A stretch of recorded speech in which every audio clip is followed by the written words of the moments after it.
as boys and men scramble to action under a call to arms, as mothers strap their kids into prams and head for foreign borders miles away, as children cry and hold on to a toy, as grandparents struggle to get to their feet and limp to the door, the word goes out.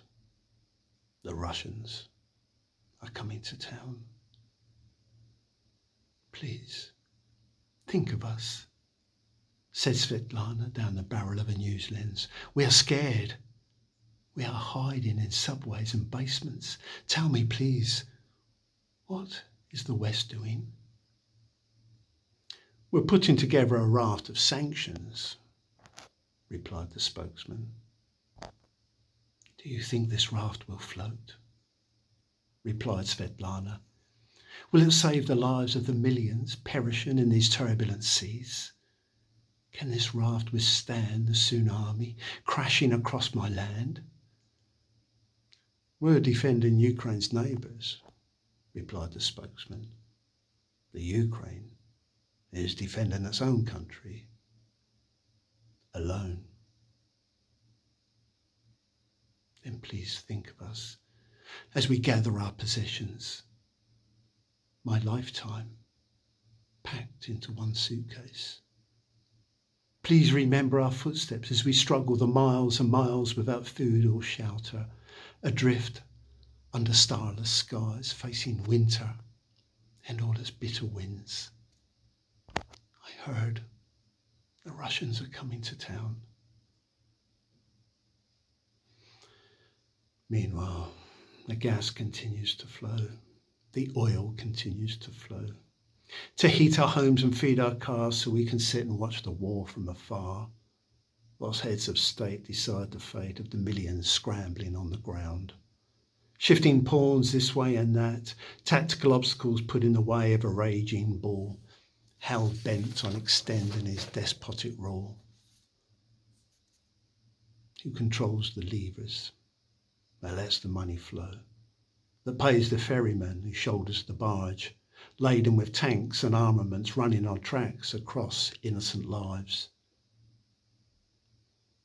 As grim-faced relics from a bygone age decide whose lives will end and whose they'll save.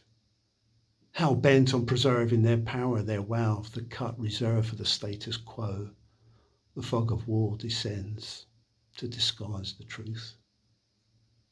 Hidden in mansions overseas, villas in Nice and Tuscany, Little Red Square in Belgravia, Knightsbridge and Surrey, bankrolls from Zurich to Panama, enclaves in Paris and Marbella. The first to the table with their spoons in their greedy mouths, plunging their blood-stained hands into the cake that just keeps on giving. That's why the Russians are coming to town. It seems that every human carries a price tag, a pound sign, dollar or yen, held above their head. Every person caught up in the conflict is now engaged in a personal war of their own, reduced to a pound of flesh, weighed in rubles, in a place where only one man's dream is permitted the light of day, where homes are reduced to rubble, there where the children used to play. While back in the corridors of power, behind closed doors, men in grey suits and uniforms vent their frustration, whilst others in battle dress become part of the earth, camouflaged against complaint as they harden beneath the winter ground in a home they'll never leave or ever again be alone. But business is business, whether in peace or war, so the gas must flow and the oil must flow so we can shower and wash before we sit down and watch the war from afar. You see, it's not our fight. It's not our war. It's in another country, in some other part of the world. Our comfort comes before our conscience. Facebook and Primark before the bodies begin to wash ashore. When the sirens scream, we head for the subways and the bomb shelters, said Anna to the journalist. Just like you did in World War II, remember? We tried to sleep there overnight with our kids, with the sick and the infirm, without warmth, facilities or any comfort, and flee the nest in morning's light to gather what we can as quickly as we can before returning underground, because the Russians are coming to town. I'm struggling to comprehend why a small angry man beneath the skin of a bear is wielding a sickle and hammer on the heads of the proud and the poor. But this isn't one country at war with another. This is a despot clinging to power. A visionary, a man who can see the future and knows what it holds, that his days are numbered.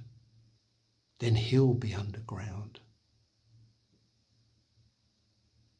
Despots come and go, and while they're here, they linger like an unpleasant smell. How long can this one succumb to his version of destiny? How long can his ego bathe in delusion, trawl in the shallow depths of reprisals and recriminations against any and all who oppose him? Because of one man's action, the lives of millions have been wrecked. Those who stayed behind to fight, those who hid and those who fled, those who stood shoulder to shoulder in opposition, those who bled for their country, and sadly, those who perished and died, sharing one man's vision in the worst and bloodiest way. I was like you, said Katerina to the camera, choking back the tears. A few days ago, I was just like you. I had a job, I had a home, I had a husband and kids who went to school and played with their friends in the park outside. I worked my whole life for my family so we could live together and be happy under one roof. But I hear from a neighbour that our apartment has been attacked by missiles. And now there's nothing left. We've lost everything. Tell me, what would you do if you were me? Where would you go if you knew the Russians were coming to town? Alone, isolated and detached from reality, the little man is caught in no man's land. The world he sought to create has taken a different shape from the one he foresaw. Like all mystic visions, it's rapidly dissolving before his outstretched hands, as those he ignored have rallied to a call growing louder by the day. There's a run on the ruble, shares are down, FIFA, UEFA and Formula One have all left town. Soon there'll be no spares to fix your phones, your holiday jets, or insulate you in your luxury homes. The assets that you creamed are frozen overseas, seized by a bigger hand than your own. Your war machine will grind to a halt, and the victory that you dreamt of will vanish like tank tracks in the mud. If history had taught you one thing, then its history is not to be trusted, especially if it proclaims you a king. The oracle lied, but still, the Russians are coming to town.